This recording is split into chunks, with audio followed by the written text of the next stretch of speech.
Kita lanjutkan kembali sambil menunggu teman-teman kamu untuk bergabung ya. Banyak yang belum bergabung.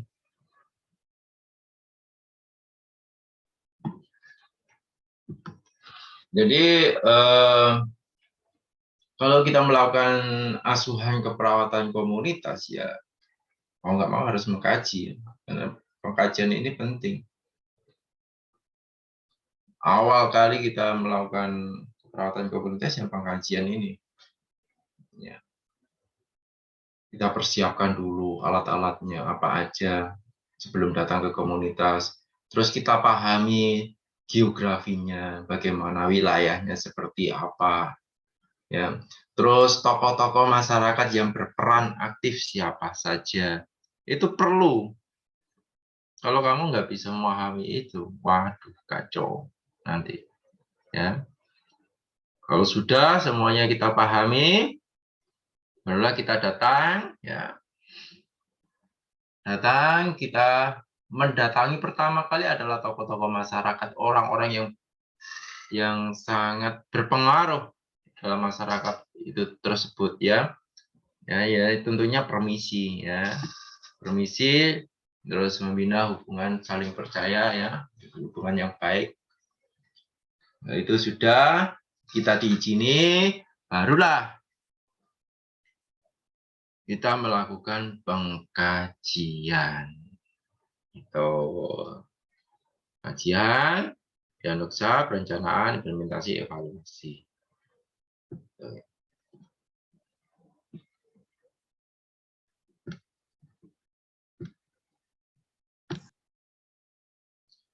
Kultur, bagaimana perkembangan masyarakat itu sendiri, bagaimana nilai keyakinan masyarakat, ada tradisi khusus, bagaimana mengartikan sehat sakit, kultural, ya. Kultur ini bisa juga budaya, kultur Jawa, budaya Jawa. Ya.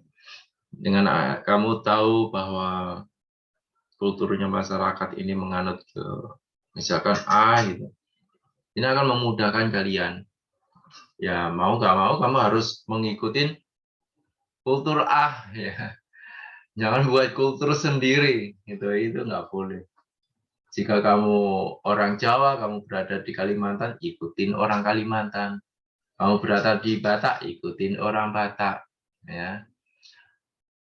Ada beberapa yang harus kita ikutin, ada beberapa yang harus kita nggak ikutin, gitu loh. Kalau itu sudah keluar dari tradisi kita. Yang tidak boleh kita ikutin adalah ya agama. Itu ya. Kita boleh mengikuti budaya, tapi kita nggak boleh mengikuti agama. Karena agama itu merupakan basicnya individu itu sendiri. Gitu. Kita ikutin aja budayanya mereka. Tapi kita nggak bisa ikutin agamanya. Gitu. Budaya, normanya mereka, kita ikutin. Ya, itu caranya bertenggang rasa. Support, adakah dukungan dari profesi masyarakat? Bagaimana bentuk dukungannya yang ada? Ini penting juga. Dan dengan kamu ke tokoh-tokoh masyarakat itu untuk apa sih sebenarnya? Nah, seperti ya pasti ya, agar mendukung kamu untuk melakukan itu. Kalau nggak mendukung kamu, bagaimana kamu bisa melakukan pengkajian keperawatan komunitas gitu ya. Nanti juga saya kasih itu apa lembar, kita bahas juga lembar pengkajian komunitas ya. Karena pengkajian komunitas ini unik. Ya, jadi nggak sama dengan keperawatan keluarga, nggak sama juga dengan perawatan individu. Aspek keluarga, Itu di samping sudah saya terangkan di awal tadi. Yang perlu diingat itu bukan aspek individu. Ya. Sesuatu yang dapat berpengaruh kepada keberlangsungan keluarga tersebut, itu namanya aspek keluarga. Jadi aspek keluarga itu tidak hanya berkenaan dengan individu yang sakit, itu yang perlu kalian catat. Ya, yang saya maksud tadi itu. Tadi saya contohkan adalah individu yang mempunyai penyakit menular. Bahkan teman kamu juga menyontohkan individu yang kena ODGJ, ya, terus yang sakit. Tetapi ketika nggak ada yang sakit, misalkan, cuma resiko aja. Contohnya ya, berkenaan dengan lingkungan keluarga tersebut. Keluarganya jorok banget. Ya, rumahnya jarang dibersihkan, buang sampah sembarangan. Gitu. Dan ini sangat beresiko pada keluarga yang lain untuk mengalami gangguan kesehatan. Ini juga aspek keluarga, saya tekankan. Ya, itu juga disebut aspek keluarga. Ya. Berkenaan dengan PHBS juga aspek keluarga. Selama itu berpengaruh kepada keluarga itu. Nggak hanya berpengaruh kepada ekonomi. Kalau membuang sampah sembarangan yang berpengaruh kepada kesehatan keluarga. Itu juga aspek keluarga. Tetapi ketika misalkan ya, kepala rumah tangga sakit apa? Hipertensi. Hipertensinya berapa? 160. Berarti masih hipertensi ringan ya. Masih bekerja aktif. Berpengaruh nggak kepada keluarganya? Tidak. Ya. Sering kontrol? Sering. Darahnya masih tinggi? Masih. Nah, Lucinda. Lucinda, halo? Ya, Pak. Ya. Kalau yang saya contohkan tadi itu masuk aspek apa? Aset keluarga, Pak. Oke. Kaguya. Halo Kaguya? Iya, Pak. Iya. Yang saya contohkan tadi masuk aspek apa? Askep keluarga, Pak. Oke. Rosita. Halo Rosita. Halo Pak, Yang saya contohkan tadi masuk aspek apa? aspek keperawatan Pak. Aspek keperawatan. Oke. Ada lagi. Aspek keperawatan. Itu keperawatan apa? Nika. Kesehatan. Pak. Nika. Halo Nika. Iya. Yang saya contohkan tadi termasuk aspek apa? Askep individu. Aspek individu. Halo Felicia. Iya, Pak. Yang saya contohkan tadi termasuk aspek apa? Individu, Pak. Iya, individu. Halo Nika. Saya kembali ke Iya, Nika. Pak. Tadi kamu yang bilang pertama kali individu teman kamu bilang keluarga semua. Alasannya apa? Karena yang sakit itu individu dan masih bisa berkeluarga, masih bisa aktivitas, jadi tidak mempengaruhi kondisi keluarganya. Karena kan yang sakit itu kan kepala keluarga. Nah, dia masih bisa mencari nafkah, makanya tidak masuk ke askep keluarga, maksudnya ke individu. Nah, betul. Ya, betul. Pinter, Nika. Kalau saya mempunyai contoh lagi, misal anak-anaknya ini sukanya bikin apa namanya, disuruh ibunya untuk nyapu, nggak mau, ya kan? Suruh nyapu nggak mau, bersihin rumah gitu loh maksudnya, nggak mau. Terus ibunya sendiri juga sibuk di dapur, akhirnya nggak sempat bersihin rumah juga, kotor rumah.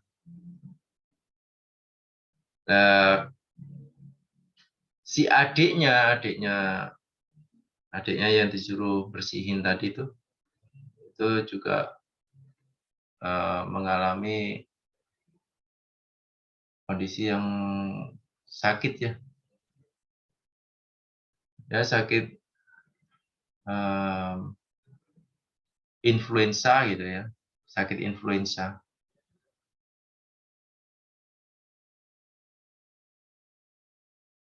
Ya, karena influenzanya diduga karena kelembapan di rumahnya kurang bagus. Jadi pengap namanya.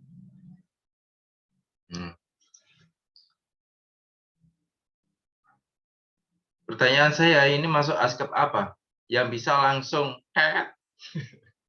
bunyikan mix. Keluarga. Alasannya? Karena pertama, itu rumahnya jarang dibersihkan, sehingga mempengaruhi kondisi kesehatan satu anggota rumahnya. Apalagi satu orang anggota tersebut sudah terkena influenza.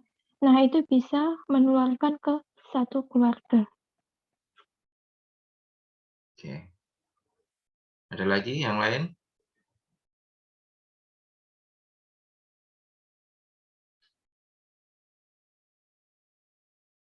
Yang lain ada? Kalau ada silakan, nggak apa-apa.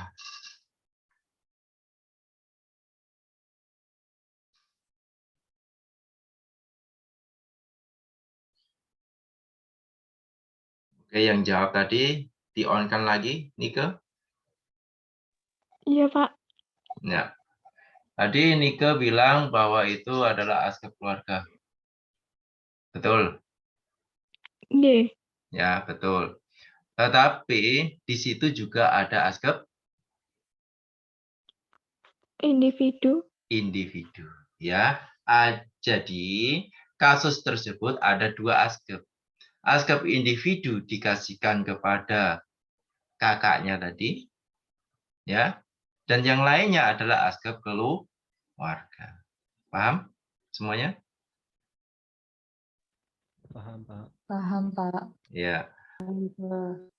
Tapi ketika kondisi keluarga tersebut berpengaruh kepada masyarakat, maka ini juga menyangkut askep komunitas. Nah, itu bedanya. Harus kalian pahami, ya. Walaupun sakit, tapi kalau sakit itu tidak berpengaruh kepada keluarga, itu bukan askep keluarga. Tetapi ketika dia sakit berpengaruh kepada keluarga yang lain, entah itu kondisi kesehatan, entah itu kondisi ekonomi, entah kondisi apapun lah, pokoknya dia berpengaruh kepada keluarga tersebut, maka itu disebut askep keluarga. Jika kondisi itu berpengaruh kepada masyarakat, ya, masyarakat yang lebih kecil dalam lingkup kelompok maupun masyarakat yang lebih besar, itu disebut askep komunitas. Itu yang perlu Anda cermati, ya. Dari statistik distribusi usia, jenis kelamin, tingkat pendidikan, ya, penghasilan, pekerjaan, suku, mortalitas, mobilitas. Ini ada distribusi usia. Jadi penting ya kita mengetahui usianya. Untuk apa sih mengelompokkan aja? Dia nanti termasuk kelompok anak, ya, masuk kelompok lansia. Agar proses keperawatan kita bisa lebih spesifik, bisa lebih fokus kepada masalah tersebut. Maka perlu kita statistikkan, entah itu usianya, jenis kelamin. Karena jenis kelamin pun tingkat masalahnya berbeda-beda. Laki dan perempuan masalahnya beda. Gitu ya. Pengkajian ada data lingkungan fisik masyarakat maupun lingkungan. Ini bisa observasi sekilas atau Windsheet survey. Windsheet survey itu bisa kita sebut dengan catatan kecil, ya. Catatan kecil. Makanya disebut sebagai observasi sekilas. Kenapa sebut catatan kecil?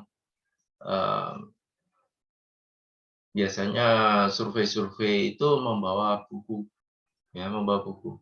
Ketika dia jalan-jalan melihat sesuatu, maka langsung dicatat. Melihat sesuatu langsung dicatat. Itu namanya observasi sekilas atau Windsheet survey. Makanya kadang bisa disebut catatan kecil, ya, small note, ya. Berarti catatan kecil. Itu Windsheet survey. Kalau orang zaman dahulu namanya diary. Nah, kalau anak-anak sekarang nggak ada ya diary ya, nggak ada ya. Ada Pak, masih ada. Oh masih ada. Saya kira nggak ada. Tapi jarang, Pak. Oh iya jarang ya.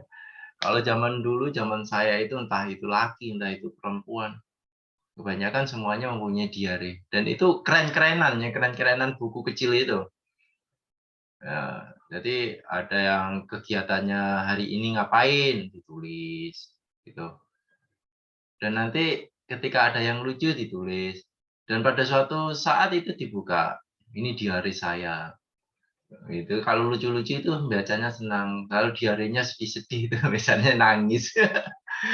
itu diary itu disebut dengan Windsheet survey. Ya. Hasil analisa dari data dasar tersebut dijadikan bahan untuk diskusi. Ya. Bahan diskusi dengan siapa ya? Dengan masyarakat. Masalahmu dengan masyarakat. Yang pertama dengan tim kesehatan, yang kedua dengan masyarakat pasti. Ya. Nah, kalau dengan tim kesehatan itu hanya untuk menyatukan persepsi masalah aja. Di desa sini, aku temukan ini. Kamu temukan apa? Aku temukan ini. Akhirnya ada diskusi kecil dengan tim kesehatan. Menentukan masalah yang ditemukan. Atau pada akhirnya ya harus dengan masyarakat. Karena niat kita kan dari awal memandirikan masyarakat untuk hidup sehat. Gitu loh. Niat awal kita seperti itu. Nah, masyarakat itu bukan pasien. Masyarakat itu adalah mitra. Maka ya kita ajak bicara, kita ajak musyawarah. Itu wajib. Karena misi kita menyadarkan, ya, bukan mendoktrin. Pengkajian data masyarakat interaksi 8 subsistem. Ada lingkungan fisik yang tadi sudah akan pelayanan kesehatan atau sosial, ya. Kalau pelayanan kesehatan ini termasuk kamu penyuluhan itu pelayanan kesehatan. Nggak harus di Puskesmas. Namanya pelayanan kesehatan itu banyak. Penyuluhan itu juga pelayanan kesehatan. Nggak harus mengobati, nggak harus kuratif ya. Kamu melakukan promotif, kamu melakukan preventif, kamu melakukan rehabilitatif. Semuanya adalah pelayanan kesehatan. Ya. Ekonomi. Sekarang saya tanya. Besar mana masalah kesehatan orang kaya dengan orang miskin? Yang bisa jawab langsung on. Mix.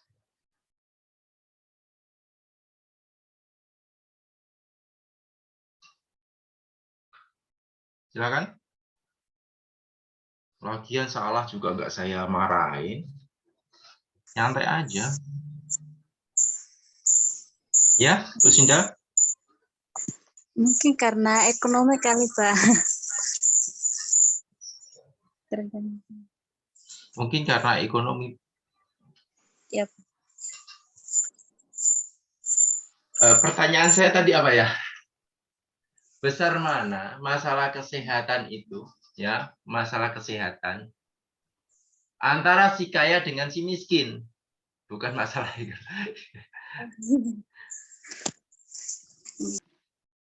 Yang lain?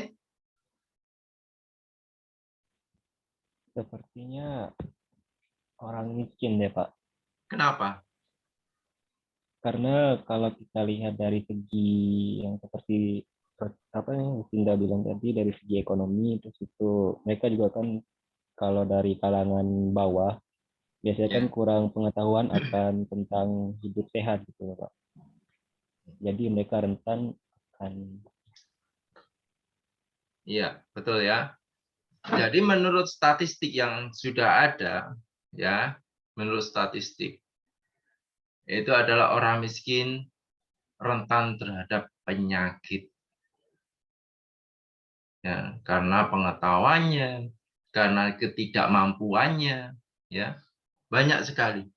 Misal gini, dia sakit, mau berobat walaupun ini sudah ada KIS ya, mau berobat aja masih mikir, gitu loh. Padahal sudah ada KIS, masih mikir. Karena apa? Yang jaga pun juga mikir. Aku nanti kalau menjaga, terus aku nggak bisa kerja, keluargaku makan apa? Padahal itu yang sakit orang tuanya loh. Ya, orang tuanya sakit, misal mau dibawa ke rumah sakit, padahal sudah punya KIS, tinggal yang menjaga saja. Biaya sudah nggak ada masalah, karena masalahnya yang jaga itu juga perlu biaya ya. Yang jaga aja perlu biaya loh, bayangkan. Karena yang jaga harus makan juga. Tuh. Terus nanti ketika yang jaga otomatis nggak bekerja. Anak istrinya di rumah makan apa? Itu. Makanya rentan, orang miskin itu rentan sakit. Harapan saya semuanya nanti ketika lulus jadi orang kaya ya, berusaha agar menjadi orang kaya gitu. Itu harapan saya. Aku kalau melihat mahasiswa saya dulu terus sudah kaya semuanya, senang melihatnya. Keamanan dan transportasi. Bagaimana keadaan keamanan masyarakat, pelayanan keamanan, tingkat kriminalitas, jenis transportasi yang ada, bagaimana situasi jalannya, apakah dekat dengan pelayanan kesehatan. Nah ini juga penting. Seperti yang saya ceritakan dahulu ya, teman saya yang berjuang di kepulauan itu, transportasinya kesehatan dengan masyarakat jauh banget. Ini nanti kalau ada masyarakat gawat ya nyampe rumah sakit sudah mati. Ini sangat penting ya. Makanya pembangunan jalan raya ke pelosok-pelosok desa yang belum itu sangat penting sekali.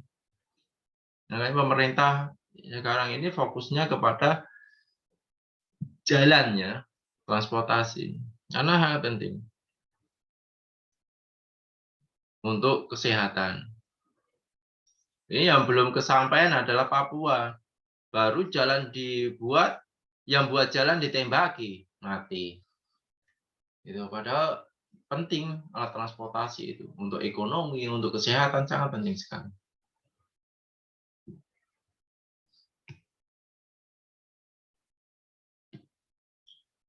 Politik dan pemerintahan ini juga sangat penting sekali, ya.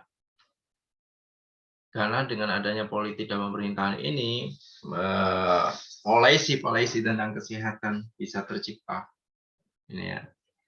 Kalau itu sudah tercipta ya, mempunyai kekuatan atau mempunyai power untuk menggerakkan masyarakat. Tapi emang sih ya, polisi kalau pemerintahan itu polisi ya. Polisi ini emang bisa menggerakkan masyarakat ya, tetapi bukan lewat hati kesadaran, tetapi lewat doktrin merusak otonomi masyarakat. Bedanya di situ dengan kesadaran. Kalau kesadaran, masyarakat akan mematuhinya selama-lamanya. Tetapi kalau doktrin, masyarakat mematuhi pada saat itu atau pada saat dilihat. Tetapi ketika enggak dilihat, lain lagi ceritanya. Gitu loh. Itu bedanya ya, peraturan. Makanya ada yang bilang peraturan dibuat untuk dilanggar. Karena apa? Ketika dilihat peraturan itu berjalan. Ketika tidak dilihat peraturan itu nggak berjalan. Gitu. Beda dengan kesadaran. Kalau kesadaran, walaupun tidak ada yang melihat pun, dia sudah sadar melakukan itu. Nah, ini penting. Itu kesadaran. Nanti kekuatannya masih bagusan kesadaran. Maka kesehatan itu yang terpenting adalah kesadaran masyarakat. Gitu ya. Makanya disebut sebagai mitra. Komunikasi. Komunikasi, pendidikan ini tidak usah ditinggalkan, ini bahaya kalau ditinggalkan. Karena berbicara dengan masyarakat itu harus luas, ya. Senyum, salam, sapa, terus enak diajak ngomong, itu komunikasi untuk kepada masyarakat. Untuk pendidikan, kalau pendidikan ini hampir sama dengan si kaya dan si miskin tadi ya, pendidikan. Orang berpendidikan tinggi sama pendidikan rendah. Ya, lebih paham orang yang berpendidikan tinggi. Tapi untuk kesadaran belum tentu. Kalau untuk kesadaran belum tentu. Entah itu pendidikannya tinggi atau rendah, untuk kesadaran belum tentu. Tetapi untuk mensupport agar kesehatan ini lebih tinggi, maka pendidikan ini berpengaruh. Biasanya lebih mudah kita ngomongin orang yang berpendidikan tinggi, lebih mudah kita mengajak orang yang berpendidikan tinggi daripada orang berpendidikan rendah. Ya.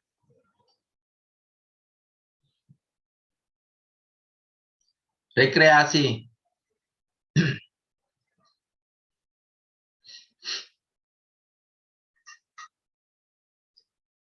Sekarang saya ingin tahu, kalau bisa langsung aja on mix. Sebenarnya yang disebut rekreasi itu seperti apa sih? Silakan. Healing, Pak. Seperti kata anak modern sekarang, healing. Iya. Seperti anak modern ini. Bingung saya. Yang disebut dengan anak-anak zaman sekarang gitu loh, Pak. Mereka sebutnya kan healing gitu. Healing. Oh, itu hanya sebutan ya. Healing, rekreasi. Itu kan hanya sebutan aja. Yang saya maksud bukan itu. Ayo yang lain bisa on mic, silakan. Sebelum mati ini waktunya. Habis ini selesai. Silakan cepat. Itu untuk kegiatan yang dilakukan untuk penyegaran, Pak. Kegiatan yang dilakukan untuk penyegaran. Oke, kita bisa tampung. Yang lainnya?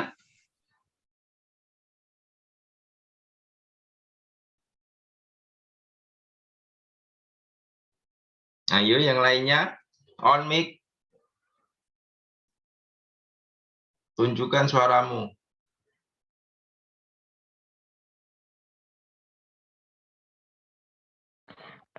Itu rekreasi adalah satu kegiatan yang dilakukan untuk menyegarkan kembali pikiran atau merefresh pikiran kita menjadi lebih baik daripada sebelumnya. Kalau saya ada contoh, ya, saya dapat undangan rekreasi. Kemana ini? Ancol. Wah, asik dong ke Ancol. Ya, jalan-jalan ke Ancol sana. Ternyata fisik saya nggak kuat. Pulang capek, sakit-sakitan.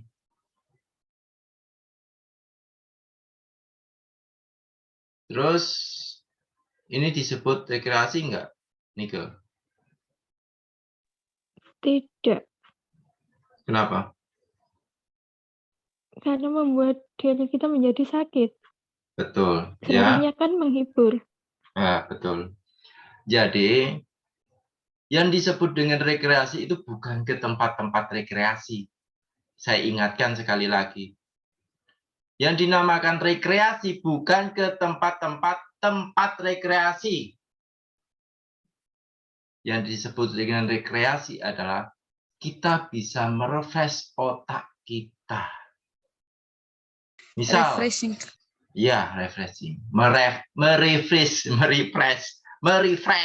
bukan refreshing, beda. Kalau refreshing itu rekreasi, ya atau healing, bisa juga. Merefresh itu fresh kembali, gitu ya. Misal kita ke sawah, kita melihat tanaman kita sudah gembira, senang, itu sudah disebut dengan rekreasi. Ya. Misalkan untuk cowok, saya kalau melihat cewek itu segar kembali, Pak. Makanya cangkruk nih, jalan-jalan, wah ada cewek, itu sudah disebut rekreasi. Yang penting kan nggak menyalahi norma ya. Kalau sudah menyangkut norma, misalkan menggoda cewek, memegang cewek, nah ini sudah menyangkut norma, itu nggak boleh. Walaupun dia rekreasi senang, tetapi itu sudah melanggar norma. Ya, itu nggak boleh. Yang penting ketika kita rekreasi, itu tidak melanggar norma. Itu ya.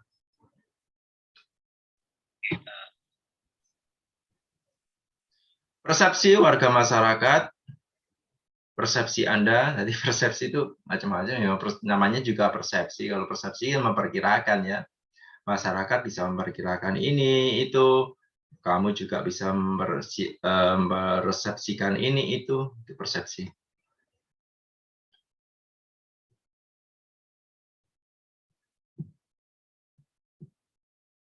Ini untuk analisa data masyarakat yang digunakan ya. Ada identifikasi menetapkan ya, kebutuhan masyarakat, kekuatan masyarakat, pola respon, pola kecenderungan, pelayanan kesehatan.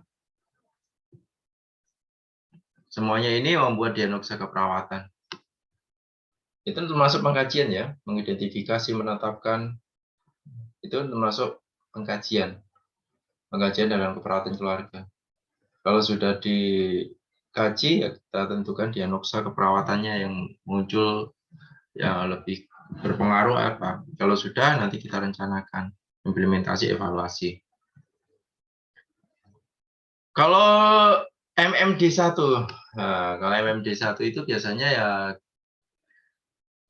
masyarakat tersebut ditampilkan semua hasil dari pengkajian. Nah, semua masalah dari pengkajian kita tampilkan semuanya.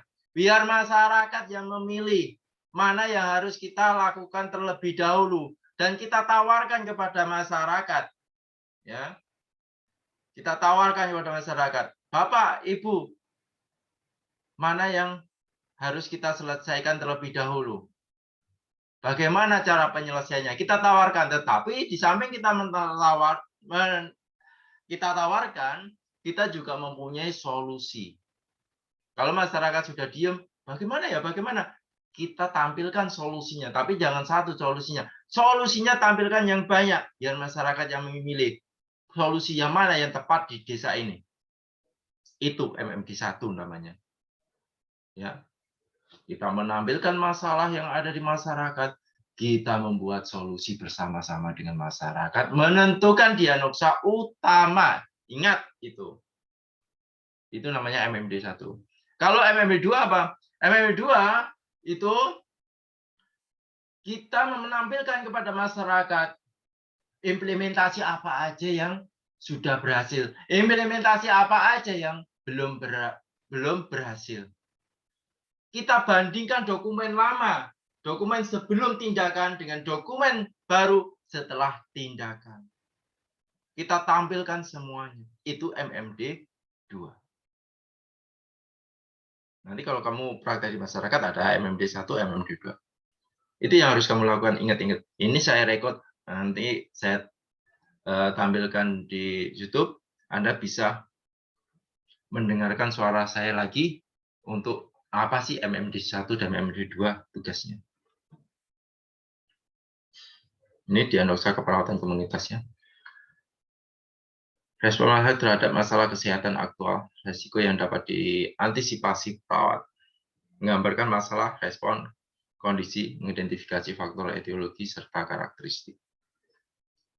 Ini kalau menurut Ana. Ini diagnosa keperawatan harus mengikuti ini, ya.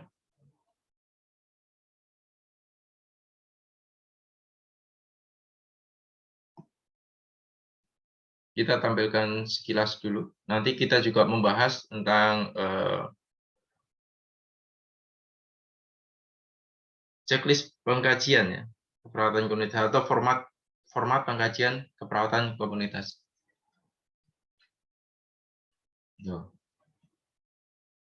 Kalau ada yang bertanya silakan. Waktunya sudah habis. Ini nanti bisa kamu baca. Ini contoh-contoh. Ya, ini contoh-contoh.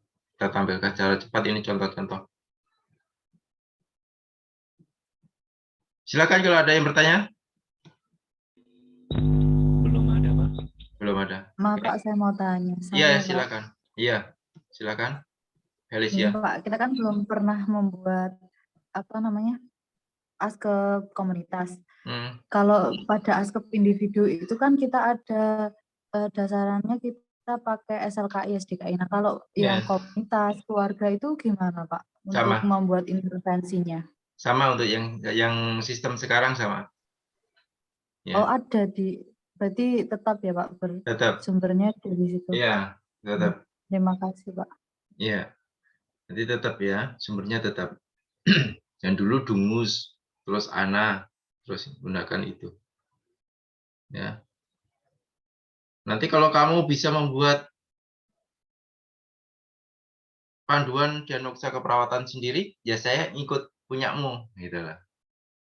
Semoga nanti Felicia terkenal dan bisa membuat panduan untuk kita semua. Ya, amin. Ada lagi? Kalau sistem itu hanya mengikuti aja ya kita kan hanya perawat yang ikut persatuan keperawatan ya. Jadi ya persatuan keperawatannya apa ya ikut itu. Silakan, ada lagi? Belum ada Pak. Oke, ya udah cukup sekian. Terima kasih untuk semuanya. Akhirul kalam, wassalamualaikum warahmatullahi wabarakatuh. Kurang lebihnya saya mohon maaf yang sebesar-besarnya.